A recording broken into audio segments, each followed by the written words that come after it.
تخيل كده صديقي حاجة لا ليها لون ولا طعم، بس من غيرها كل شيء في الحياة يموت. أهمية الماء طبعا غنية عن التعريف، ولكن عشان احنا بقينا نحسبها انها حاجة عادية حبيت بس افكرك. الماء بتخش تقريبا في تركيب جسمك بنسبة حوالي 60 ل 70%. كل خلية في جسمك فيها مية، مخك نفسه اغلبه مية. من غير مية اصلا يا صديقي مفيش زرع، فبالتالي مفيش اكل، فما فيش هضم، مفيش ضخ دم، مفيش اشارات عصبيه، مفيش طاقه، مفيش حياه.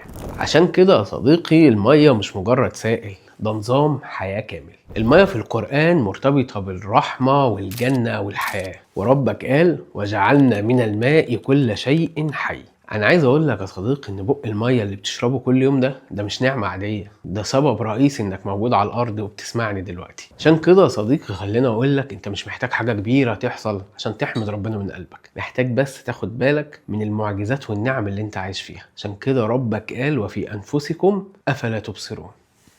سلام.